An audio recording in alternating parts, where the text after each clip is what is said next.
here. Why are you guys all here? Morning, chefs. Oh boy. Morning. Seeing Tom and Gail, I'm just like, oh crap, what are we gonna get into now? Something's intense about to happen. You might be a little surprised to see Tom and Gil this morning. Any guesses why? No, but it's scary. We don't want to miss out on all the fun. That's right, because from now on in, we will be here alongside Tristen judging the rest of the quickfires in Canada. Awesome. We are going to factor in both the quickfire and the elimination challenge in deciding who stays and who goes home. Oh, okay.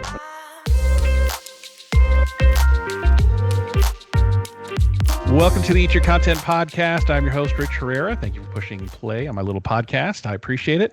And just a reminder to follow me on socials at Rich Herrera and at Eat Your Content to make sure you are know when everything drops, and follow on your favorite podcast player of choice. Hit like and subscribe so you'll know when those new episodes drop.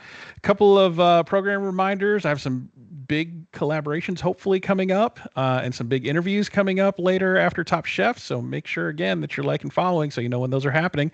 But we're continuing down the road of Top Chef Season 22. We're on Episode 9. Seven chefs remain. And joining me once again, who looks like I am interrupting their workday, is Top Chef Season 21 finalist and marvelous multitasker, Chef Savannah Miller. Chef Savannah, thank you for, your time and working me into your prep day. Oh my God, I love it. I'm so happy you don't mind, Rich. I was just telling you before we started recording, it's graduation weekend here. I live near like Chapel Hill, Duke University, UNC, right? So it is a huge deal this time of year in Durham, and it's also like Mother's Day weekend. So I thought, let the people see what life is really like behind the scenes, Yeah, no, that's cool. I love it. I mean, chefs are nothing but master multitaskers. So I have no issue watching you do your thing while we talk about Top Chef and getting it all done at the same time, like a boss. I realized kind of like this is what I normally do is I prep and I yap about Top Chef. So it's more natural for me than anything. I feel like normally I don't know what to do with my hands. So and we got it on camera, so it's fantastic. Oh, yeah. Man, we got a lot to talk about. We got chefs hanging off the side of a building. We have a two-part plot twist, Last Chance Kitchen. We have quick fire twist and turns. Again, just a jam-packed 54-minute episode. And I'm can't wait to jump right in. So let's get to it. So we opened the episode. We're still on the news about Tristen's father-in-law or stepfather passing away, and the momentum has shifted for him, or the motivation has shifted for him, going from, I was doing this to, show a light on underrepresented groups in the kitchen. And, but now I'm doing this in memorial, in memory. And I think hearing him say that, they're both great motivators, but doing it for yourself and doing it for the memory of a lost loved one, I think is a much stronger motivation. And not Absolutely. and having and not not having the burden of you feel like you're doing this for those behind you seems so daunting and so large, and to really narrow your focus down to something like your father-in-law, I think is a much better motivator for him. Yeah. I think you're gonna see that. So what do you think about that opening? Oh, I mean, obviously it's very heartfelt. But I agree with you. I think that either way, you're doing it for more than yourself, right? Which is something that you need going into something like Top Chef. I don't know if I've ever seen anyone win that didn't have something really pushing them besides like, I want $250,000. But I believe that this kind of opens him up. For me, it would be more like, my family loves and supports me, and they're going to be happy that I stuck this out and I was strong. And I think it's going to take some pressure off in a way, right? Like he did the hardest thing that he's probably going to have to do there. And that was get through that service. And I think it's inspiring. And like I said last week, I think this is like a fire under him. Yeah. And for him, cooking, I'm sure, is a form of therapy. It's hard enough being away from your family during this time. So you really focus in on your found family of other chef testants there with you, and focusing in on the cook and making sure you're doing your best and making your stay worth it, right? Making the stay of not going home and dealing with those emotions worth it for you and your family. So, good luck to him. He, as we see through this episode, he is trucking right along. There has not been a gap in performance for him. So we'll see what he does. What are you making? I'm going to be asking this a lot. If you show this on camera, I'm going to be asking, what you doing there? And if you're an audio listener, if you're listening to this on Spotify or Apple Podcast, I'm sorry, go tune into YouTube, and you're going to be seeing this. What you making? I feel bad. So essentially, at the restaurant, we do a few tasting menus, and there's a really special bite that you can really only get if you have, I would say, like the top 2-tier menus, right? And we work with a local company. Shout out to Chapel Hill Creamery in North Carolina, but they make this brie cheese. It's called Carolina Moon. It's really, really good, and we will essentially cut that into pieces like so, and we wrap it in a little bit of nori. And that will look like this. And then this will get tempura fried, and we finish it with black truffles and honey. It's pretty good. Oh my gosh. Just like salty, sweet, all the things that I love in a good little bite. Fried cheese. I have to say true to my Wisconsin roots. That's right. Fried cheese. I thought it was like, is she wrapping tofu? What's going on there? It kind of looks like tofu. I was when I was explaining it to you, I was like, how do I tell him I'll just be wrapping little tiny packages? And I was like, it's kind of like dumplings. And I was like, it's not, but it's like same idea. Yeah. So just be prepared. I'm going to ask what you're making if we continue on this. I love it. This recording. I digress. Anyway, quick fire. Let's get back on focus here. So quick fire, huge twist here. We have all three judges. We have Gail, Tom, and Kristen. That's going to be judging all the quick fires from here on out. And now the quick fires are going to play a role in who goes home at the end of the night. So they're normally only judged on what they put up in elimination challenge, but now the whole performance for that episode is going to come into play, which I think we see here, because I really think had that not been the case, another person would have went home. And we'll talk about that. I don't know how I feel about that.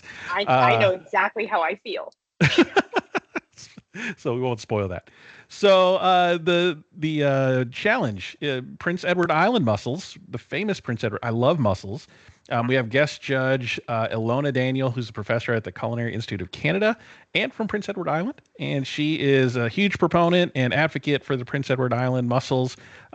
Anytime I see mussels on a menu, I try to order it. I'll see it on an appetizer menu, and I'll have them add pasta if that's an option, and that's my meal. I mean, I love mussels. So I was really into this challenge. But the challenge was to make a mussel dish, but to be creative. So no basic white wine steamed, mussel dish that you see everywhere. They got to be creative with it, and they only get 20 minutes because mussels don't take a whole long time to cook. And so it was a little bit of a challenge to do that. And now they're plating for 5 people instead of 2, which, when you think about that does take away at least a minute per plate off your cook time, doesn't it? It does. I mean, they did this in our season as well. And which is kind of funny whenever they were like, oh man, like, are you guys surprised? Like, I was kind of like, no, if you watched last season, you should not be surprised. But I love how Tristen was like, I thought this was the pig the whole time. I'm going to start using that one. But I mean, I think that it really does, like, you think that maybe that's happening the entire time. It's not. Now they will actually use it at the table. And I think that having, I don't know, like that many plates that you have to do in one part of my brain, when they told us that, I was like, who cares, right? Like, I'm prepping. It's the same movement. I'm not like doing 5 dishes one after another. I can just execute them all. But in reality, no, it is more, because it's like you're fighting for proteins, you're fighting for space, like you're actually fighting for plates. And it's just upping the ante a little bit.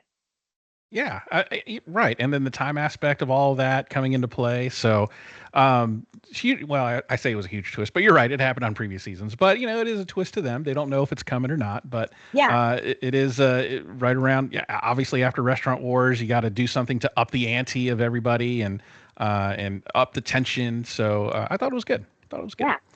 So let's talk about the different dishes that were presented. So you had Battle of the Squash Blossoms. You had Tristen versus Massimo, which it's always fun when you see 2 sort of identical dishes going head to head, because then the judges have to compare the 2 together. So we'll talk a little bit about that. Shuai did a scallion ginger mussel. Cesar did a beet juice coconut fat steamed mussel. Vinny did a larb style mussel. I thought that was kind of neat. Bailey, I guess, did a mezcal steamed mussel, kind of looked like it. And then Tristen did mussel and zucchini. So Tristen did the mussel and zucchini blossom with the zucchini salad. Massimo did the smoked mussel sandwich wrapped in a zucchini flour and deep fried. Lana did a mussel toast inspired by an Italian sub. So the winner of the squash blossom fight was Tristen over Massimo. So let's talk a little bit about that. A deep fried squash blossom, I've had those before. I like it. Where do you think it went wrong for Massimo versus Tristen?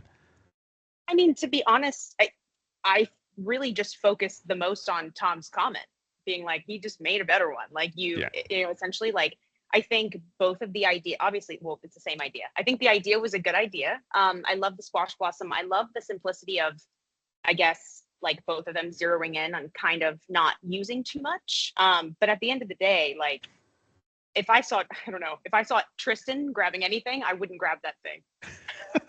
That's true. Like, kind of watch what Tristen's doing and just do the opposite. I mean, it's one thing to cook against the guy and then trying to cook something the exact same that what he's, or somewhat it's the same what he's doing. I like when the judges ask Tristan, like, hey, have you ever done something like this before? And he goes, no. And they all kind of chuckled. Like, that's his theme. It was so good. And like, not to knock Massimo. Massimo's amazing, you know? But I think that I myself would pay, you know, masterclass, that little online thing you pay for. I would pay for a masterclass just to get inside Tristan's brain. And like I think that he should start a podcast and it's like, here's your quick fire, and he just tells people what he would do. Like, I think he's so creative that, like, it's not against anybody else. I just haven't seen anybody like him.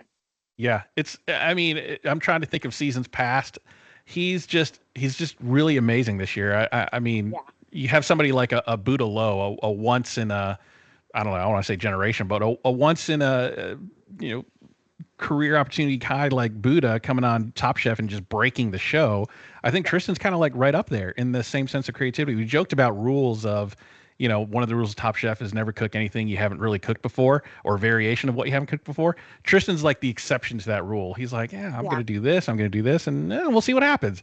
And it just comes out great every time. And it's just it's really cool to see. It's really cool to watch him work. And it's like watching a professional athlete like Jordan in his prime. It's just a joy to watch him move around the kitchen. So, Tristen beat Massimo in the Battle of the Squash Blossoms. That was really, really cool. But Lana took the $25K in quickfire cash. Her dish was the mussel toast inspired by an Italian sub. Looked great. I thought was very creative too. And I love a good Italian sub. I never thought about throwing like a briny mussel on it, but I think it would fit. You have kind of those rich Italian meats on an Italian sub, and having something a little bit salty and briny on top of that, you know, would be really good.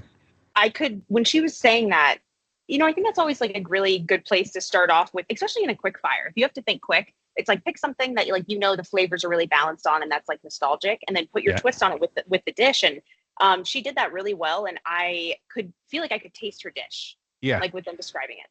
Yeah, and it looked. I was watching the screen. I was like, "Whoa, that looks like." I feel like I could taste it through the screen. Like when she said Italian sub, I had those kind of flavors in my mind, and then throwing the mussel on there was really good. And I just said she won $25K. She's won a total of $25K in quickfire cash. I think this one was $10K. So nice little quickfire. Good tribute to PEI Mussels. Really Canadian focused. So it was really nice to see Canada kind of in the spotlight again in terms of. Challenge kind of wrapped around Canada, so that was good. So that brings us to the elimination challenge, and we have another corporate sponsored challenge, this time by the upcoming movie. Say not like Canada centric. We have to balance out the episode. Yeah, we got to bounce. All right, Canada, get out of the way. It's time for our corporate overlords to pay our bill. Need some tricks and some showbiz stuff. Some showbiz stuff. That's right. So we are promoting Mission Impossible Final Reckoning. I love the Mission Impossible movies, I will say. So I think at this point in what are we, like 10 movies into Mission Impossible?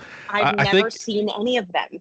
What? How are we friends? What are you doing? I'm sorry. I know. I need to. I was really worried that there would be something pertinent to, like, I don't know, like the advantage would be like, how many Tom Cruise lines can you quote?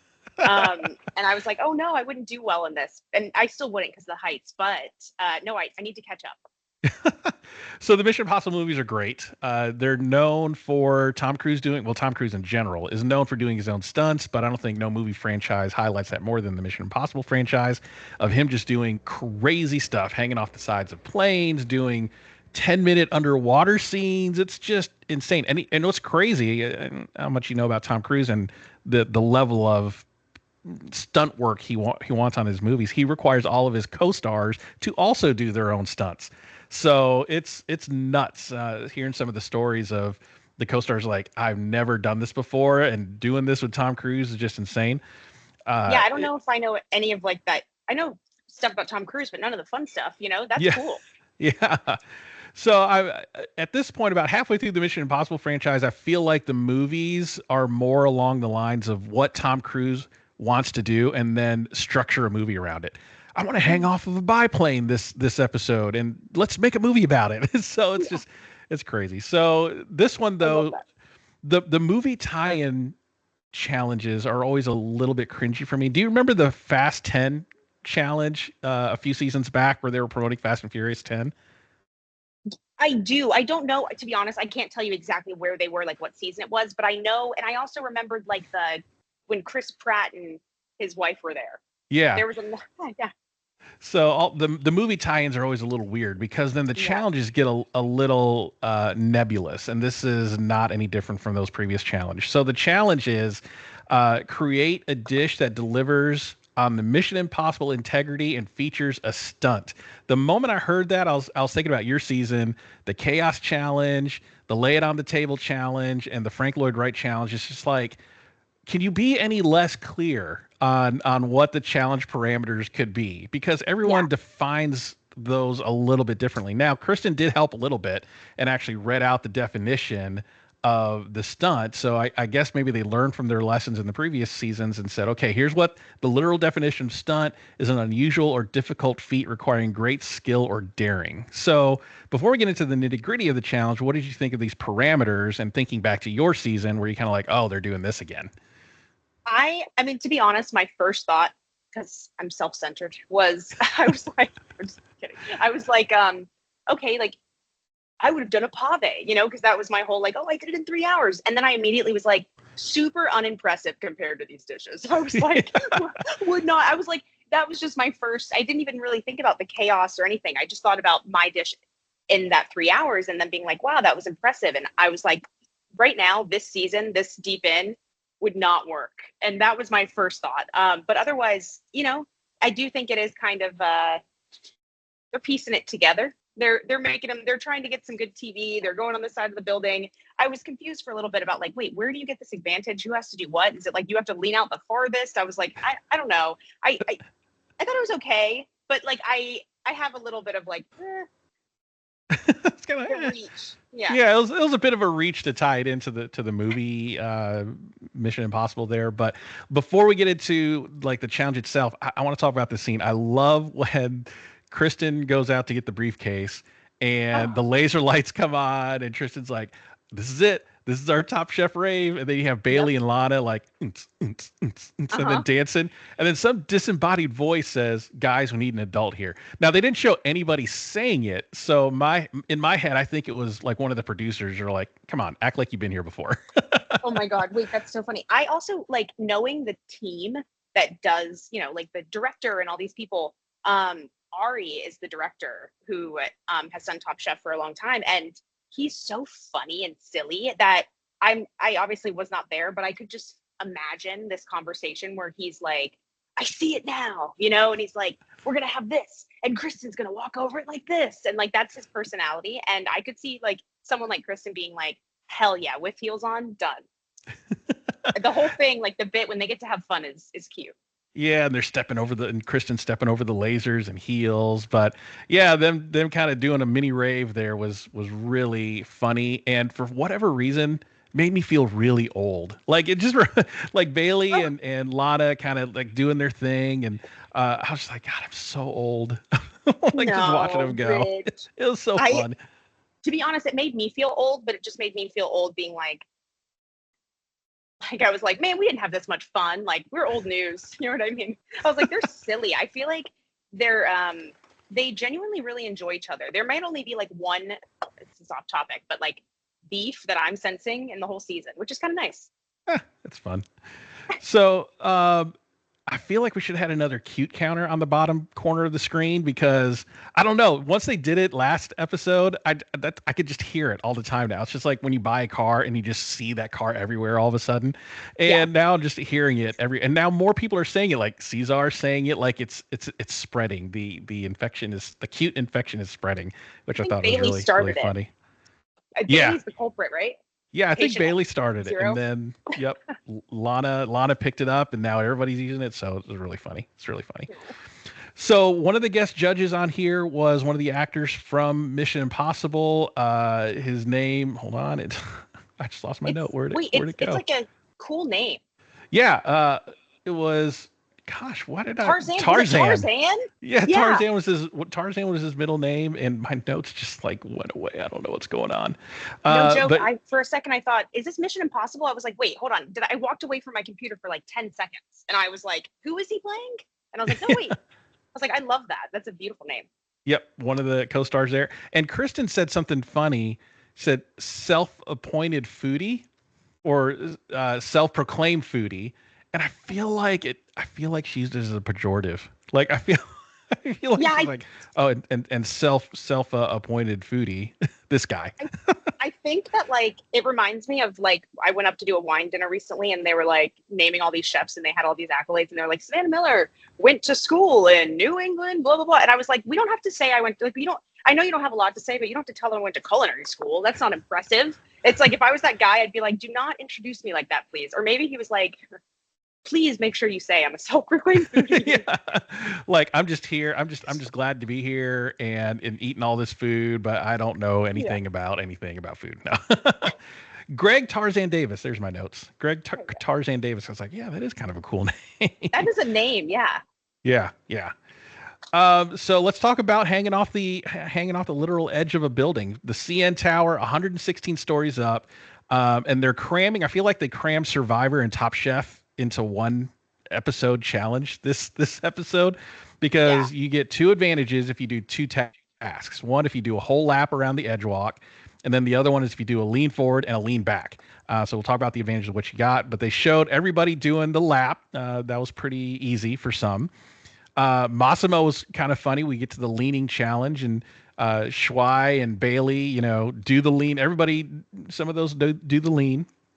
And Massimo's like, I got kids, man. I ain't going to do this. It's and watching go up the elevator or putting on the suit, going up the elevator, hooking up and walking around. It's like you see his face questioning every life decision he made up until that point. Oh, I love my favorite moment of probably the entire episode was, and I think in general, I love the little comments between Massimo and Tristen.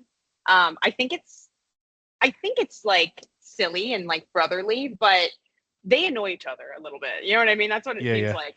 And so when Tristen was like, this is the most quiet I've ever heard Massimo. He's like, it's kind of nice. I died laughing. Because that was funny. They're scared. Yeah, that was funny.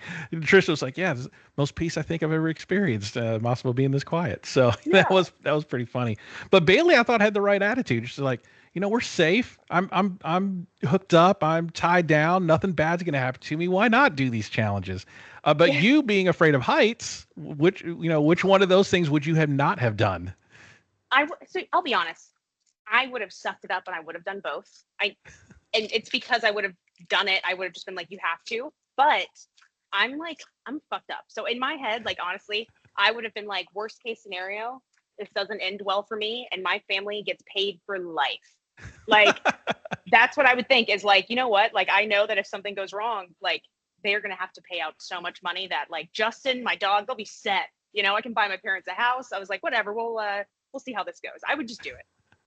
And I love that this edge walk thing is like a tourist attraction because I would totally maybe kind of do it. I don't know. We'll see. That's the thing is if it was like, I'm on vacation, you could absolutely not. I would never. Right. But if it's like, God, there's money on the line. I'm just like a little money hound. So I otherwise, if we were on vacation, I'd go shopping and let everyone else do that. I'll see you back down on the ground floor. But you would do it. I'd probably do it. I would probably do it.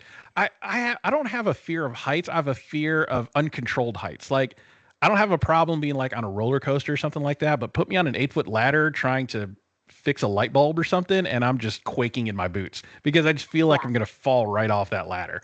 But controlled heights where I feel like I'm safe and I am, even though anything could go wrong. I mean, anything could go wrong, but the more I feel like I'm safe and tied down and locked in, then I'm good. But when I'm, on the roof of my house sweeping leaves off of it, I feel a little a little queasy in my stomach because, I'm on the roof and I'm not tied down.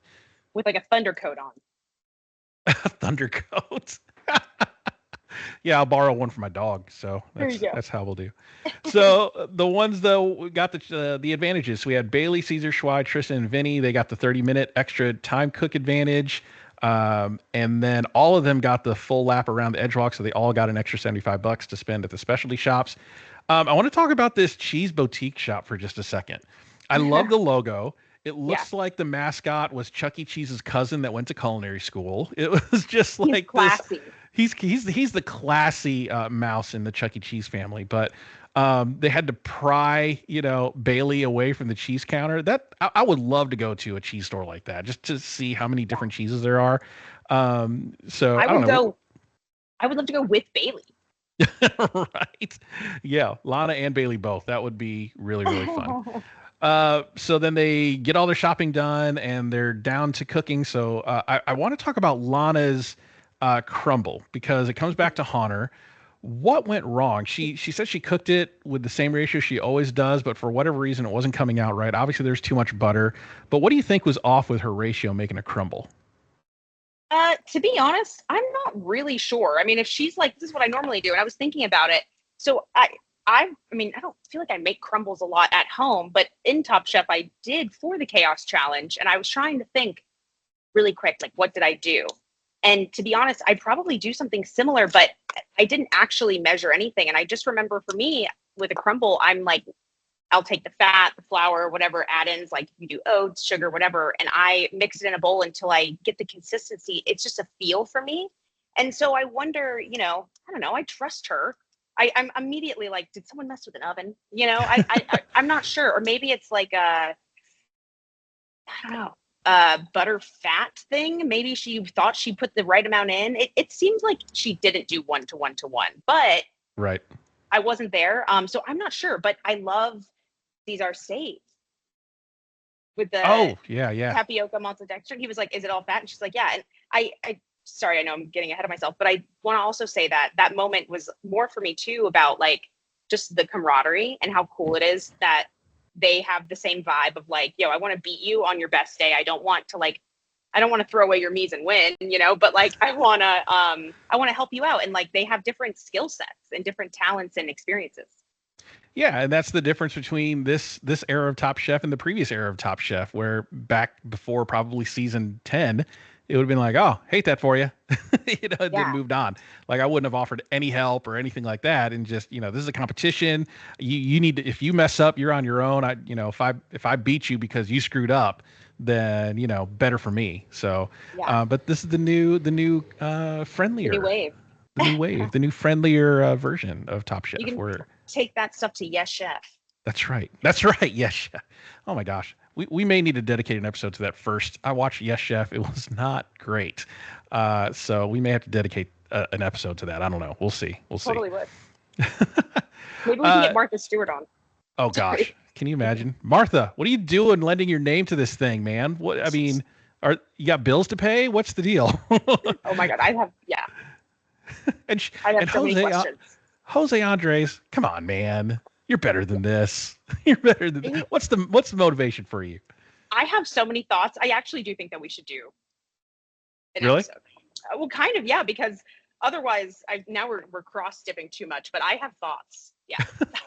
Heck yeah. We'll put it on the books. And for those of you wondering what the heck we're talking about, tune in later because we're going to do an episode. But this is the reason why we're talking about Yes Chef in this little digression here is it's made by the same producers of Top Chef, Magical Elves. So I that's one reason why I watched it. I'm like, oh, I love Magical Elves. I love what they do. And then I watched the show and I'm like, the hell did I just watch?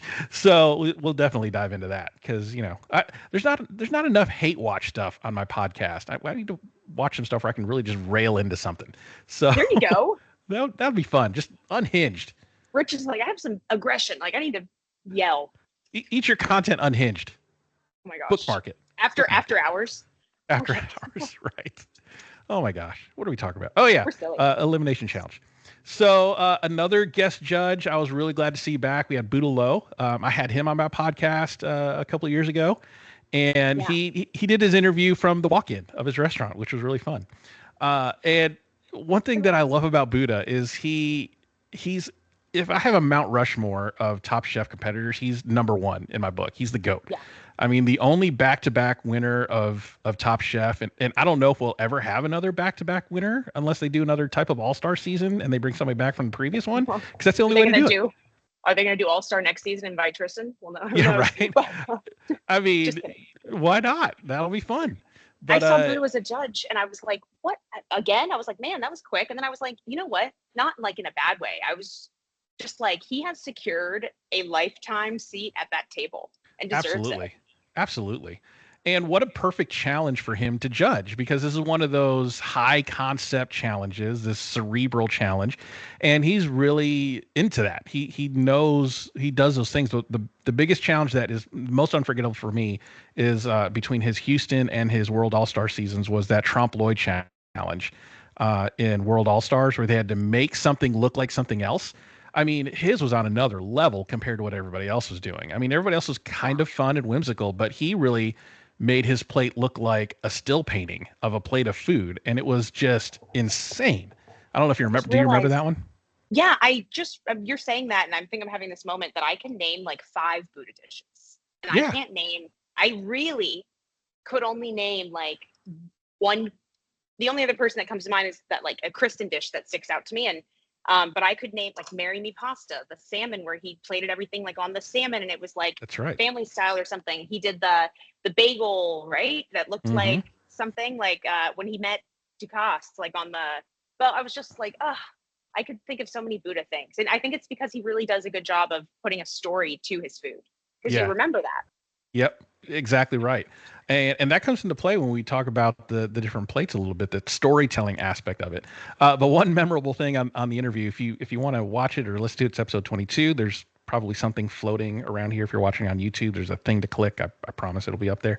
Episode 22 of my podcast, he talked about bringing $1,000 worth of molds. And in my head, I'm thinking, God, he had to have brought another suitcase just for the molds. And then I asked him about it. I said, how many molds were there for $1,000? He said, it was like 2 or 3. I'm like, what? $1,000 worth of molds, and it's only 3 molds? And this just tells you how far I am from like even thinking about fine dining type of chefery. I'm thinking a mold. You go to the dollar store and you get some molds, right, to make a cake or whatever. He's talking about triple digit molds here. That's insane.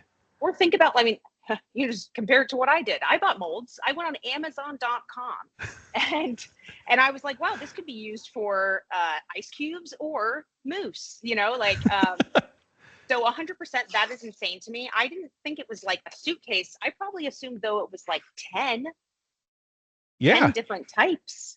Yeah. We're talking about custom molds. He had these custom made just for him to bring to the show. I'm like, whoa, that's nuts. So episode 22, go catch it. It's a great story.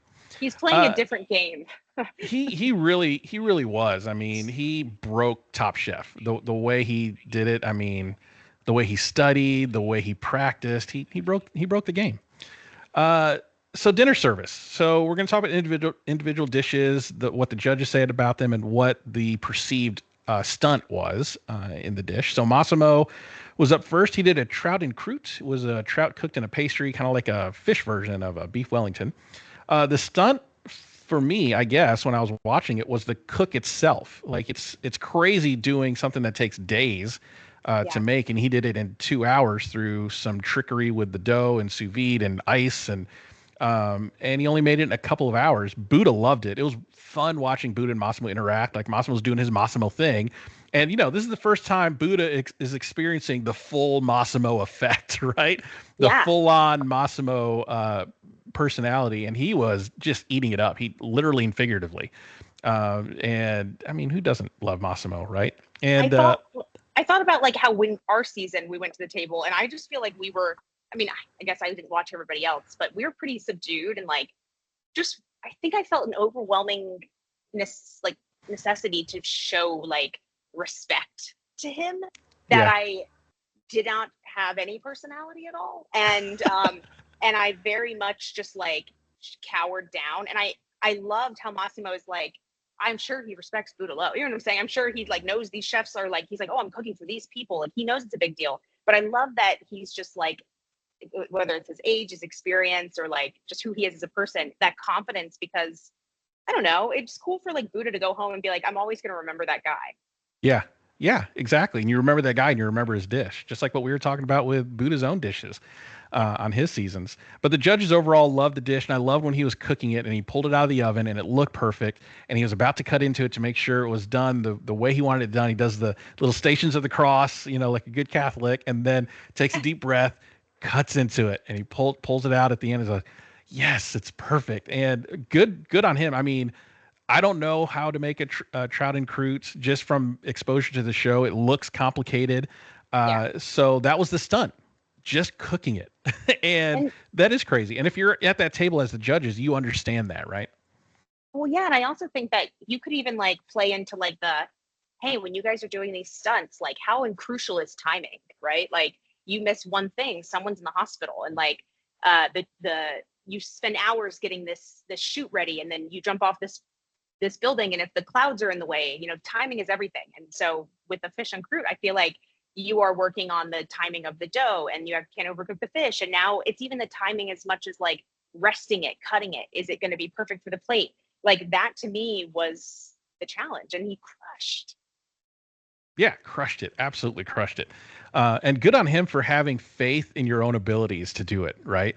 I'm sure he's not done the dough that way before, because he probably wasn't in a time crunch to make a trout and croûte at home. So he's thinking, okay, what are the basics of this dough that needs to happen, and how can I just do it faster? So good on him. That's the technique that you kind of take away with you. Like he didn't know if it was going to work or not, but now that he does, he can make this in a pinch, on a weeknight dinner now, Also, like, I mean, I expect him to have that. I mean, it's Massimo, right? Like, I like that he not only has the confidence to do it, but he isn't just all talk. Right. Exactly. So poor Lana had to follow that circus of a performance, and even Buddha acknowledged. Said. Yeah, that's what Buddha even acknowledges. Like, you got to follow that guy. So Lana made Mom's fried fish basket in an ode to her mother. She did a torchon of fish with a hot sauce, a cocktail gelée, and a tartar sauce hollandaise, and a cornmeal crumble. Basically, a fried fish sandwich deconstructed.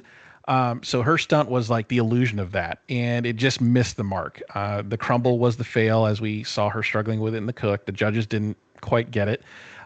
So it didn't. Her point of view.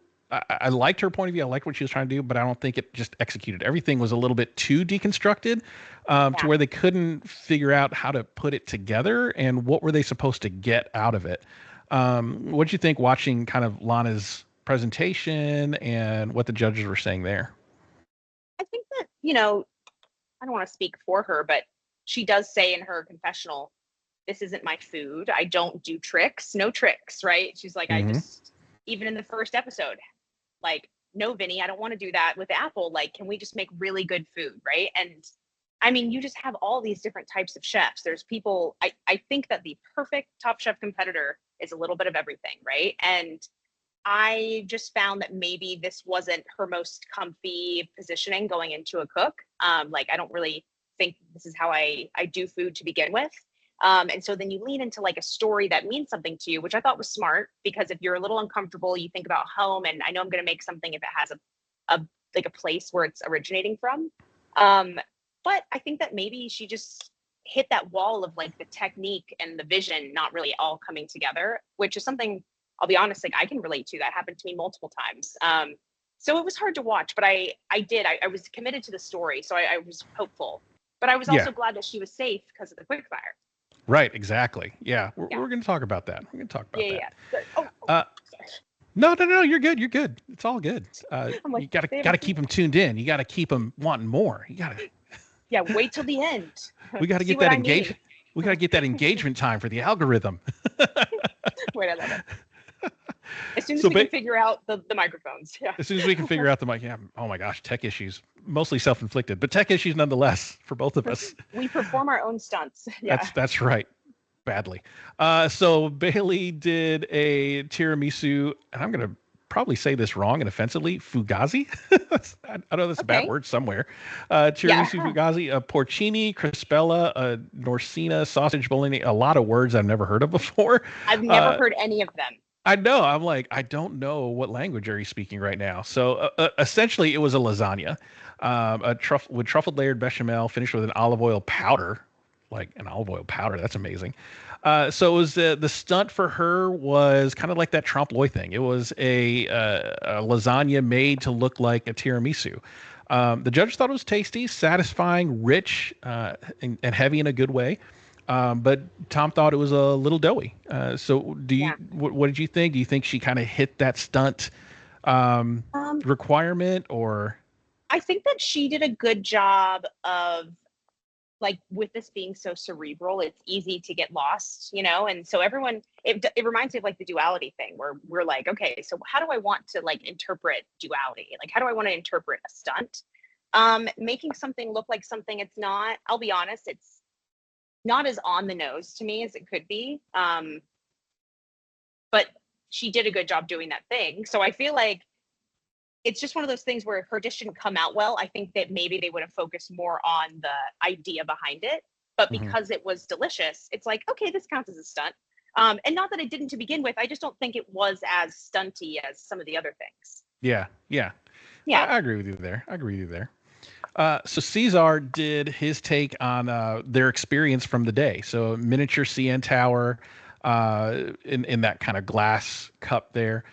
It was an Arctic char tartare, turmeric custard, fish tuile, and romaine lettuce jam. The stunt, I guess, was those little pipette things. I don't quite understand what his stunt was. But the judge thought the tuile was bad execution. It was burned. You saw him having issues with it in the cook. He had a temperamental stovetop and he couldn't get his tuiles right. Buddha thought it was way too sweet and needed acidity, and that comes back later at judge's table talking about just the overwhelming sweetness of the dish. What did you think of Caesar's? I mean, again, like, I really enjoy his brain. Like, nobody this season is a boring cook or a boring chef. I'm sorry. But like, I believe that it's like one of those things that's worked out for him really well in the past. And when you get good feedback on like putting, bread and butter pickle custard on something, I think that you get that confidence. And again, maybe maybe in another day, he would have been able to execute this dish perfectly and it would have been fine. But like, that's just not how Top Chef is. And I think for as many risks as he takes, this was bound to happen. Yeah. I mean, Cesar and Tom said it during, well, I'm gonna spoil it. So during Last Chance Kitchen, he tells Caesar's like, you take big swings. Sometimes they work, sometimes they don't. But good on him for taking big swings. You have the pickle custard that he's always going to be remembered for, and that's a big swing. And this one just didn't quite make the mark. So he doesn't have to like go home wondering if he put it all out there. Right. He lives by the big swing and died by the big swing. So that's what happened with him there. So Vinny had a beef tartare with variations of beets and a foie gras mousse and harissa.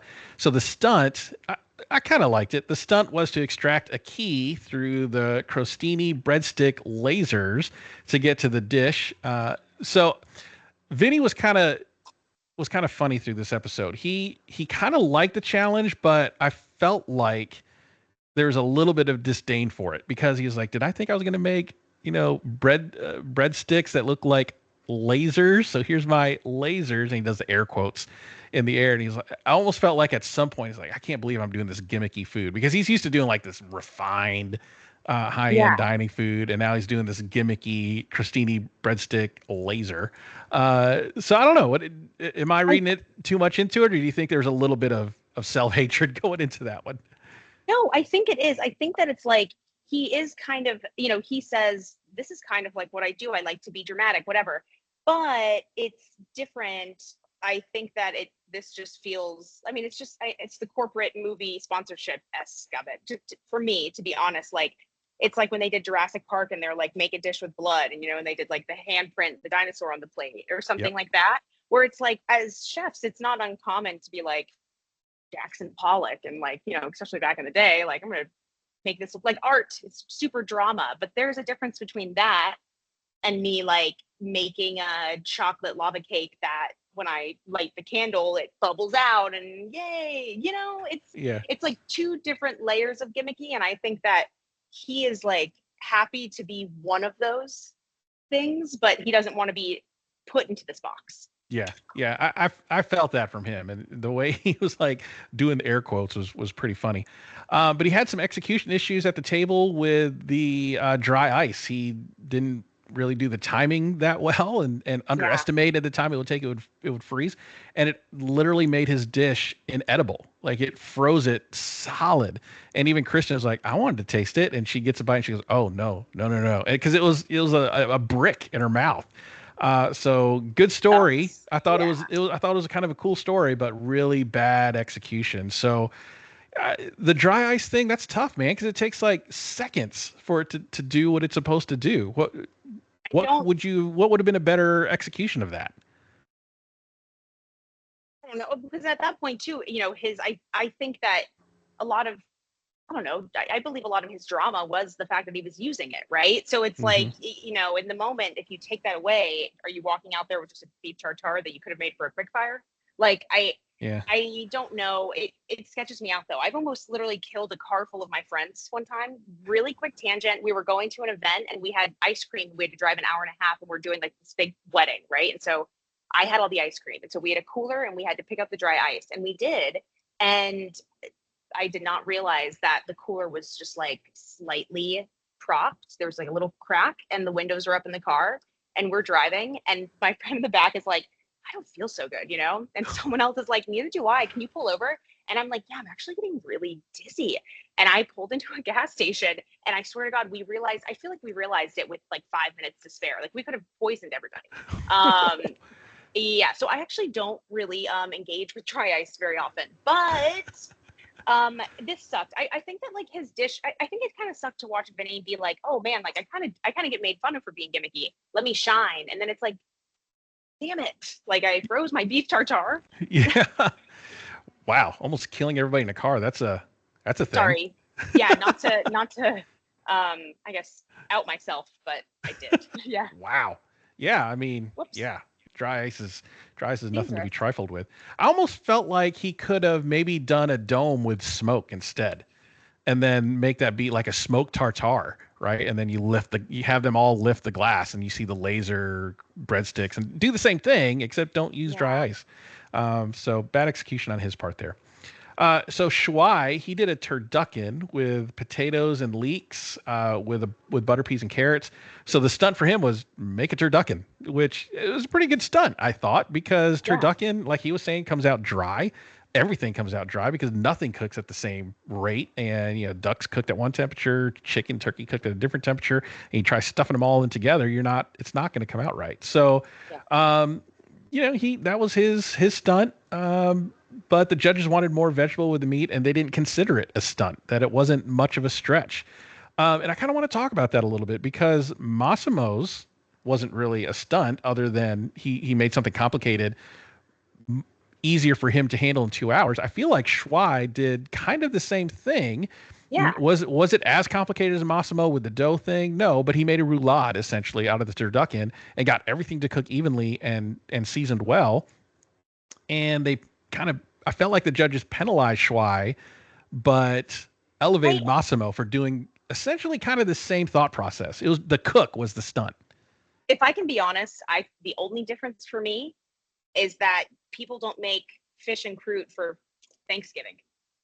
Yeah, that's true. I'm not saying that they're executing it at Shuai's level at home in your backyard, right? But I just think that it's the pretentious, I don't want to say pretentiousness, but like the next level, right? It's kind of like, you did a turducken, it's great. I don't know, just to say that like, oh, most people don't do this well and I'm going to cook it well. Well, if you're going to make anything, we hope you make it well, Right. Like, I don't know. I think that the idea was there, but I just don't think that it was as impressive. Yeah, that's the only thing I can think of is that his stunt of cookery wasn't as impressive as Massimo's stunt of cookery. I guess the difference is the level of difficulty there because yeah, you can make a roulade out of all three turkey, chicken, and duck and have it come out okay. So, but the margin of error was much larger for Massimo than I think it was for Schwei, and I think that's what maybe the judges were considering. But at first glance, and at my knee jerk reaction was, why are you penalizing Schwei? Massimo did the same thing, and he was praised for it. But this is why we have these conversations, Savannah. We talk it out, and we come up with different opinions on the other side of it. And then we fight in the alley after. No, I'm that's kidding. right. And what you making now? Oh, just supreming some oranges. We this weekend, because we're so busy, everyone's celebrating. We are definitely prepping more of like our grand tasting. I would say we do a kaiseki, so we have a lot of those, but we also have a lot of like our high tier menu, and so this is for our special dessert on that menu. Oh, nice. What's the orange supreme's going to be a part of? What's the dessert? Yeah, so essentially, we do a mochi crepe cake. Ooh. It's really yummy. It's like, I love crepes to begin with, but I'm also obsessed with anything, sweet rice flour. So I would basically layer it like a rectangle, right? Like I make rectangle crepes, and then I do a pastry cream in between. And then we will wrap that and let it set and kind of firm up. And when it comes out, I'll show you. Ready? It's like Rachel Ray. I'm like, and I have one made. Yeah. The magic of television. But if you're watching. If you're watching this on YouTube, what a treat for you guys. Well, basically, you can just kind of see all the layers here, right? But oh, wow. I love that. Yeah, and so right now it's very firm, but this will get cut into like a really, I love layered things. But this will be a dessert for this weekend. And it's kind of like a play on a crepe Suzette. So think like orange, lots of butter, lots of sugar. And then we kind of balance that with shio koji. So like really salty, fermenty rice. And it's delicious. It's kind of addictive. Wow. But these that will sounds go on delicious. top. Sounds delicious. Yeah. Fantastic. You can ship one to my house. Just put it in some dry ice, but make sure the box is sealed. And then, yeah. Ship it to my house there. That'd be great. I got your bar seat ready for you. Reserved. So one last dish at dinner service. We have Tristen with Chicken Impossible. I liked his story. I thought it was, dare I say, cute. But it was a chicken wing stuffed with a quote unquote virus of andouille, sausage, crab, and chicken mousse. And the trick is you have to pour the Boil American antidote, quote unquote, antidote sauce over the wing in 30 seconds or the wing gets cold. So he took his inspiration from one of the Mission Impossible franchise movies. I can't remember which one off the top of my head. I want to say it was the fourth one. I remember it was about Chimera, which was a disease, but I can't remember which number it was. So he took his inspiration from the movie. And he had the same dry ice issues that Vinny had. He tried using dry ice too. And some of the sauce on some people's froze, which I think I kind of get what he was going for, right? You pour the dry ice and then you got to fish out the antidote and pour it on your chicken wing, because if you don't, the chicken wing's going to get cold and it's going to be quote unquote dead. So I like the thought process behind it. The judges thought the presentation interaction was fun. It had a POV. And the sauce was the best thing on the plate. One of the judges said it was restaurant ready and the best thing he ate that night. But they also had issues with the dry ice, and it was the best dish flavor-wise, but didn't quite execute. So what did you think of Tristen? I mean, to be honest, I think I was I enjoyed this one less from him, but I think I just enjoyed it in general less, like the challenge itself, because I think it tests, I mean, I know it's like a creativity challenge, right? Like, can you think on your toes? Can you tell a story? I just don't like it when it leans too far into like the gimmicky stuff versus like if it keeps them from putting their best food on the plate. Yeah. Yeah. And if I'm being honest, I think this is, I mean, obviously he did great. They liked it. It's not my favorite dish that he's done because I don't think that it was his. I agree with you there. I think he really leaned into the gimmicky portion. I think he had fun with it. I will say that. I think he had fun with it. But at the sacrifice of execution. Again, the dry ice kind of Vinny and him didn't understand the mechanics behind it and how quickly it works. So it's unfortunate. So let's get to judges table. So at the top, they did the top first. So the top of the judges table was Tristen, Bailey, and Massimo. So Tristen, with his flaws, was still in the top three. Bailey, they loved her dish, and Massimo obviously did really well. So Massimo wins the elimination challenge. He gets 10K. Hey. Yeah, Massimo getting his flowers. And I think tickets. he needed it. Yeah, he did. He felt like he needed. He felt like he's cooking really well, but he's on the same season as Tristen. So that's unfortunate. I mean, really, that's kind of where we're at. I mean, Massimo, I think, is a really great chef, and if he were on any other season, he probably would be in that top spot most of the time. But you're just on the same season as Tristen, man. And this you won this one though, so good for him. And he gets 2 tickets to the premiere of the new Mission Impossible movie. So good job.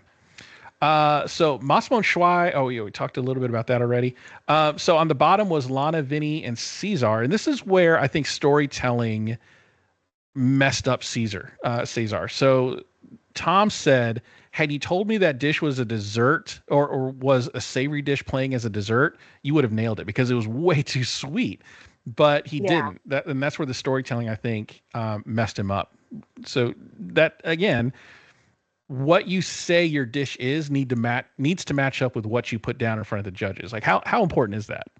Oh, it's so important. And I mean, you hear even Lana talking about that. She's like, if this isn't like a good texture, my crumble, then I can't write like this on the menu. I think it means so much more than anybody realizes. And at the end of the day, in those moments where it's like, oh, this isn't really coming out how I want, some people will lean into that and, try to like, I don't know if trick is the right word, but like, I'm going to talk around this at judges table. I should not like point with my knife while I talk, but, and I think some people like just own it and they blah, blah, blah. Right. But that's a choice that you have to make when you've already made your menu and things aren't going right in the kitchen is like, do I stand by this or do I own up to it and I just like verbalize what happened? Because sometimes you can get away with it. Yeah. Sometimes you can talk your way out of a problem, right? Like Massimo's a great talker. I feel like he could do that. He could probably talk his way out of a problem. But Cesar, he said exactly what his dish was, but because he didn't execute it that way, it came off wrong. Like that, what he was saying didn't match what came out out of the kitchen. So, and that's what got him eliminated. But the elimination was really interesting because clearly the quick fire saved Vinny and saved Lana. Because, I mean, what a roller coaster for Lana, coming off of a high of a quick fire to very bottom of the judges table. But Vinny, man, he's lucky he had a good quick fire because honestly, I felt like he should have went home. His dish wasn't even edible. Like some of the judges couldn't even eat their food. And so this is where that quick fire came into play and saved him. And I think the better chef got eliminated, unfortunately. I think it's good that they were able to use, like, when you make a change in the game, but it doesn't really come into play anytime soon. And then you kind of forget that it's happening and then they'll use it and you're like, wait, what? Yeah. For me, this was positive because, I mean, unfortunately it is what it is for who got eliminated. But I think that they were able to use this new rule very quickly. And it's good for viewers to not like get confused about what's going on, which I appreciate. Yeah, it was good to see that in play at that episode because I mean it's a controversial ending, I think, and gets people like me and you talking about it. So I thought it was really good. But yeah, I think the better chef went home, but he has a chance to come back. We go right into Last Chance Kitchen. It's the finale of Last Chance Kitchen. It's a 2-parter. So the winner of this Last Chance Kitchen is back in the main competition. You have Cesar just getting eliminated versus the hot hand of Katiana. Katiana's making a run. I thought this was a great matchup. And the challenge was really interesting. So the first part of the 2-part challenge was they can make whatever they want, but Cesar and Katiana had to choose one of the eliminated chefs from the peanut gallery sitting over there on the sidelines and direct them on how to cook the dish. And the eliminated chef that's doing their cooking for them can only reply with yes chef, no chef. So there's no collaboration, just orders given and orders executed. What did you think of that? My first thing, which is I was like, are they trying to promote Yes Chef? Oh, that's some like, subliminal advertising there. I think it is, right? And anyways, after I got over that, I basically hated it because I don't like, to be completely honest, I was, if I was Katiana, my thought would be like, what the hell? Like, I just beat out all these people. I'm almost about to get back into the competition. I want to cook my food. I want you to eat the food that I cook. This isn't like Top knows how to write an SOP. You know what I'm saying? Like, this is Top Chef. I want to season it. But I do think I absolutely understand that it's testing a different skill. Like, can you lead? Can you direct? Can you be very specific? Can you be to the point and quick? But I didn't love it, to be honest. For Cesar, I thought it was silly because he's like, I don't even have to cook. I heard Last Chance Kitchen was pretty bad. You guys are like babies. Yeah, I thought it was. So I am glad that it was a two-parter, and they did actually, because I would have hated if this were like the final challenge, and then you end up going home because you didn't even cook your own food. You just went home because you couldn't direct well. So I am glad it was a two-parter. I'm kind of with you. I wasn't a fan of this challenge. I like this challenge in the main competition, which they have that where it's they take somebody that's not a chef and they put them on the other side of a barrier. They did this in World All Stars. Yeah, the Olympics. And I thought that's fun because it's funny. It makes for great TV. And you get somebody that doesn't know how to cook and you're trying to give direction to, the dishes always come out hilarious. That's where that challenge should be. But for people fighting for their lives to get back in the competition, I wasn't a fan of it. But Katiana chose Kat, her neighbor, and Cesar chose Corwin. Katiana directed Kat to make a burrata with roasted bacon, kimchi, and fried Brussels. Tom liked the textures, but wished it had more acid, and it ate a little flat. Cesar had Corwin make a pear cream with grilled pear, roasted maitake, and kumquats, and sorrel. Tom thought it was a smooth pear cream because it can come out grainy normally with pears. And it was sweet and earthy, and some of the roasted elements were burnt. But beyond all that, Cesar wins the challenge. And then the plot twist is a two-parter, and it's a best 2 out of 3. So again, really happy that they get to cook at least twice, and that they do have a hand in either staying or going home based on their own cooking. So the next challenge is to make a 1-bite dish. And it'll be a blind judging, which I thought was really good. When I watched them cook this 1-bite challenge, and I don't know why my mind went there, but I was thinking about all the food waste that must happen on Top Chef, right? Like, what happens to all that food? Do you have any insight on doing that? They're making 1 bite, but they're using a whole loin of tuna, and they're only cutting off 2 slices. What happens to the rest of it? I can tell you what I do know. What I do know is the times that people in our season were wasteful, we were yelled at. Wow. Which I love, right? Like, you wouldn't do that in your own restaurant. And so I think it's about respect, and I think it's about having, at the end of the day, it's about having respect for like the environment, and people who have less. And so when we were shooting, I remember the culinary producer basically being like, think sanitation. Like, I know you guys are in a rush, but I don't want to see you like throwing dirty hands in bins, and like, be conscious of the fact that we can reuse these things. And if you guys waste a whole bag of this product when you only need a cup, just because you're being, kind of quick and not thinking about it, you're not going to have that for your next quick fire. I'm not restocking it. And so everyone's kind of like, oh, we want as many options as possible. But then the other thing I'll say is, at the end of the season, I think this is correct. I don't want to say it if I'm wrong, but I'm pretty sure they donated everything. And like, we got to go do one last like walkthrough of, like the kitchen before they packed it up. And I think they were taking a lot of stuff that they could reuse, like unopened bottles of condiments, things that last a very long time. And they might just ship that to their next location and use that, right? But I also believe that the things that they couldn't keep, they were donated in Wisconsin. Yeah, because you see that they do the quick shots of the pantry, and you see these mounds of produce and the perishable stuff. So yeah, it's good that they donate that, and I love that you're that behind the scenes of like they yelled at you about food waste. So that's the challenge that you don't see, right? You see the time challenges and the stress of cooking under that, but on the other hand, you're thinking that in the back of your mind because I don't want the director or producer yelling at me about food waste, and I want to make sure I have that for next time. And they put so much time and effort into it. I mean, there's huge teams that put together that kitchen, obviously, right? And you get to know them by name. So it's like, would you go into like your coworker's space and just like mess it all up and then walk out and be like, I'm the one on screen? You know what I mean? Like, it's just kind of one of those things where it's like, oh, we respect their space because they set us up for success. But I think they do a good job. What a cool story. I love that. Yeah. So the one bite challenge, Katiana served seared tuna with smoked shoyu, celery root relish, and caper aioli. Tom said it was nicely seared but under seasoned. Cesar made gougere with white chocolate and blue cheese filling. That sounded awful. I mean, the puff looked great, but I'm not a huge fan of white chocolate. I'm not a huge fan of blue cheese, and you throw those two things together, that does not sound good in any way, shape, or form in my head. Yeah. It was rough.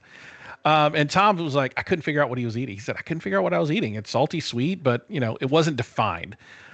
So for those reasons, Katiana wins the second challenge. So now it's a little, little drama, a little tension. And now we go into sudden death. So sudden death, the winner of this one takes it all. Only 20 minutes to make whatever composed dish they want. So it's basically do whatever you want to do. But you only have 20 minutes. They take 10 minutes off the clock. So Katiana makes a vadavan cauliflower and potato soup with raisins, cilantro, and lime. And Cesar made a zucchini spiral with salsa pepian and fried pepitas, blistered blueberries. Caesar's dish looked really cool. I really, to pull that off in 20 minutes was amazing. Just the little bouquet of zucchini made there. And then the last minute thought of throwing the blueberries, I thought was brilliant. And then Katiana's soup looked good. Now, Tom said it needed seasoning. Like, you just got judged about lack of seasoning. And now you're getting judged again for that same thing. And then he said it ate thick, which you don't really.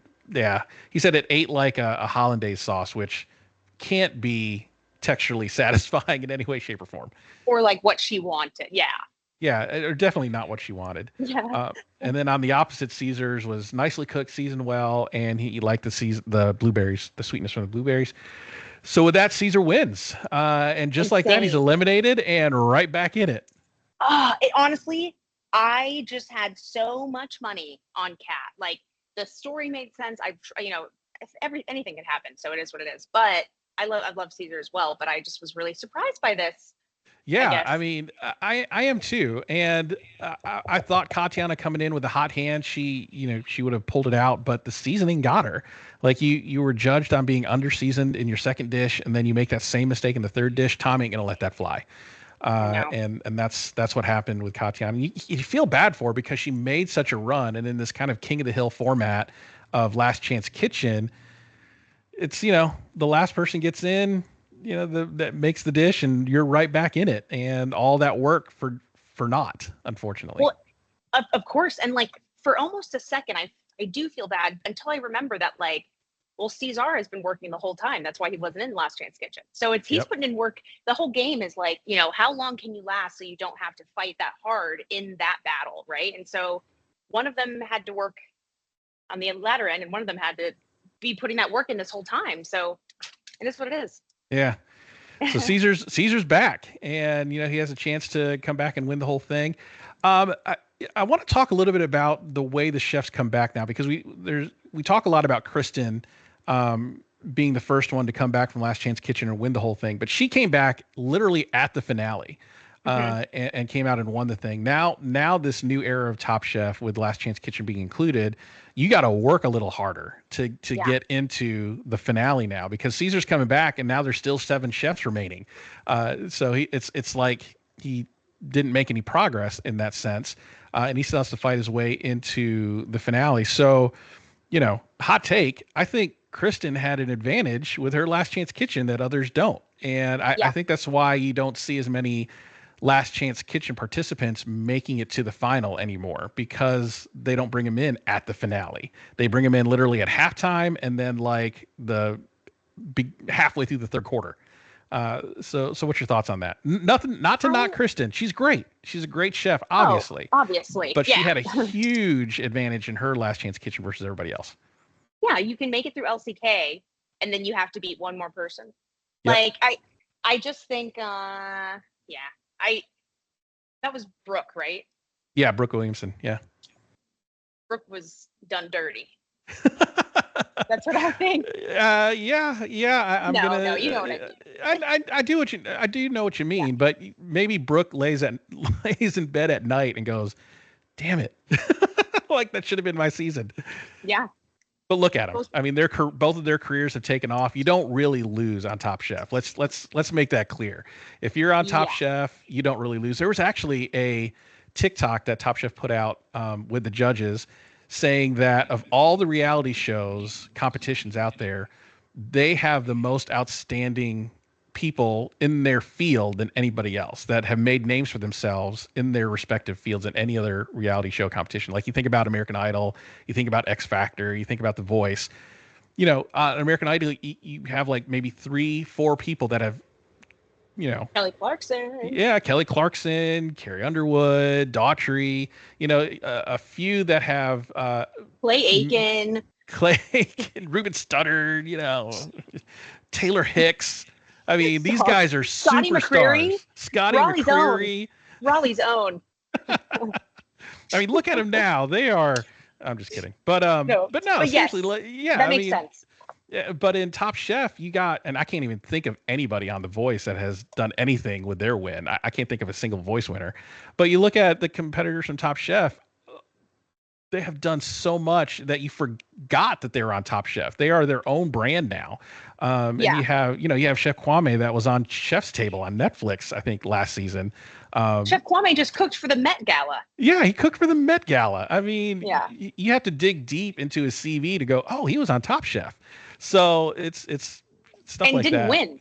Yeah, and he didn't even win. Right. Even though you don't win, you still win. So I think that's a big reason why it's coveted, and that's why people want. Like, I mean, that's why you see it as an opportunity to hopefully, you know, if you're not an asshole, you don't ruin your career just by being an asshole, or you know, if you make it that far, you trust that you should be there for at least a little bit, right? And I think that the main goal would be to have a long. I mean, who doesn't want to go do something like that? And you can keep it going, right? Like that's the goal. And I think it's really cool.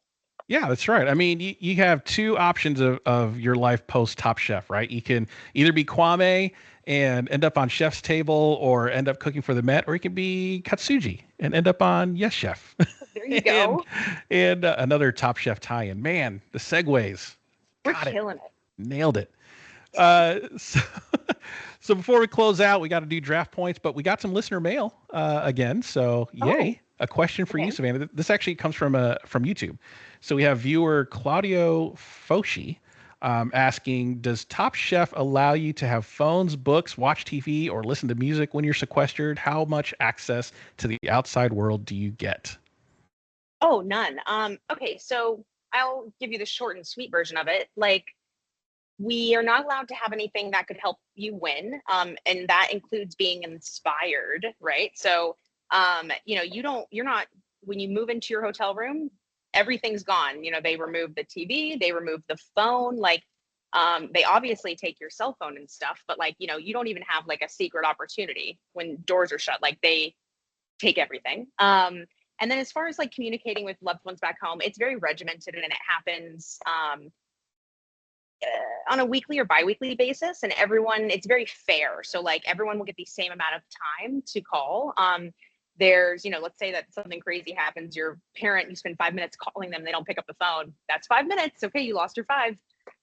So they're very good about that. And as far as like music, no, like we're not even, if we're getting picked up and we're headed home from, you know, a cook, the production assistants are not allowed to put music on in the car. And they would know because we're always mic'd up. So let's say you get in the car and the stereo comes on, it's like they're going to get it in their earbuds yelled at.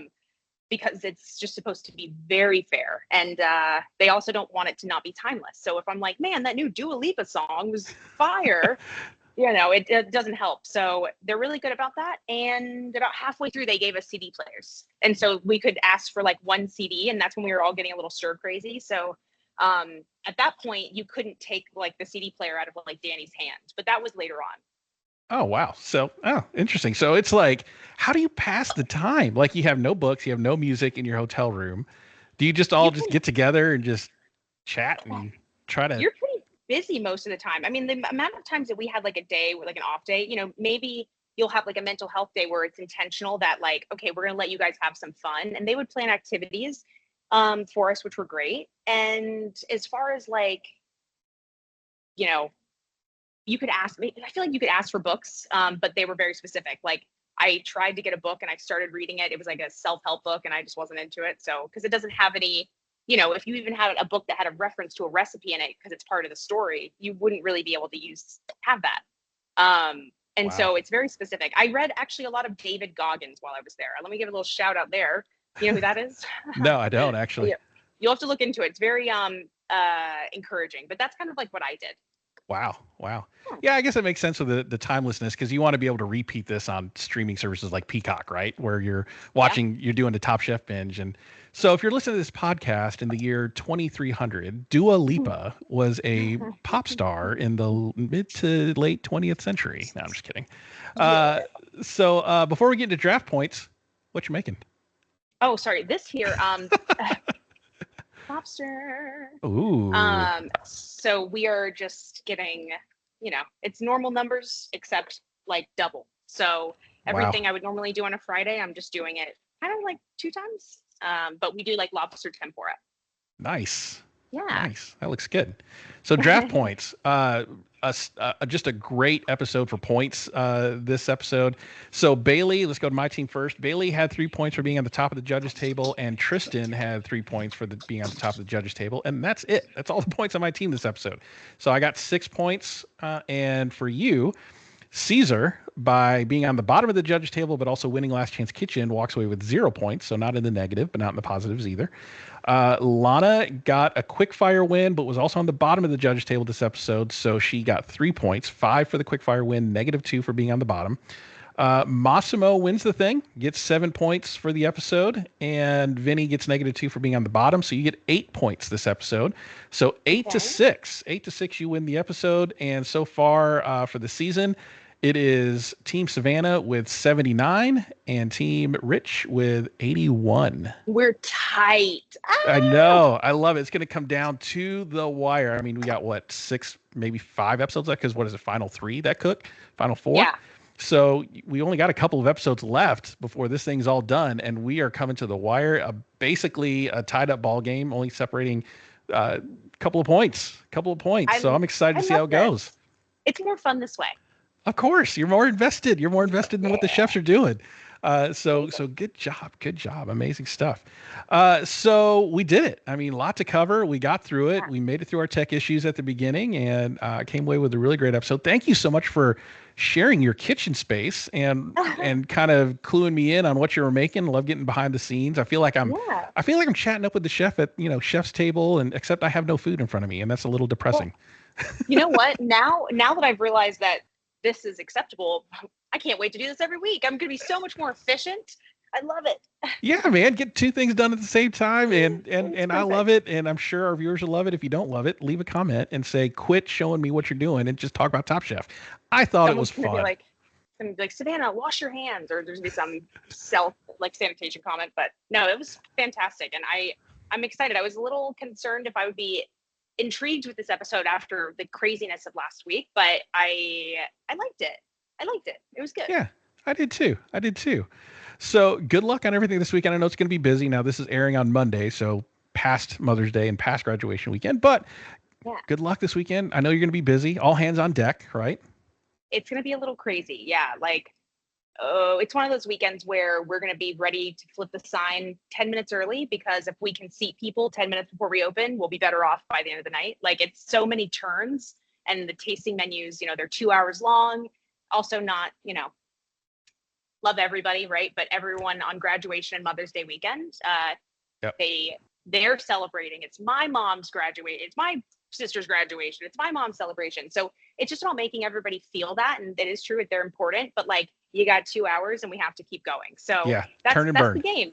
Yeah. It's like expedited hospitality. So if you're in the Durham area and you have a reservation for M Tempura, I know you're listening to this late, but treat your people nice, tip well, and you'll get great service. Yeah. All the above. Yeah. So where can people follow you and see all the festivities that have happened this past weekend? yeah, you can catch up on all the drama at on Instagram on SavvySav, SavvySavv. Awesome.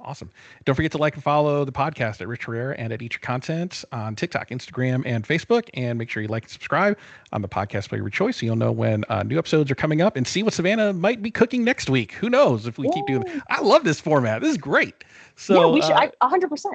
Yeah, we'll do it every week. That way you can, I feel like I'm not taking you away from your work. Oh my God, I think I'm just more this is more comfortable for me, I guess, too. And I normally, literally, when we hang up and this, the rest of the team gets here, I'm going to keep prepping and keep talking about Top Chef. So it's normal.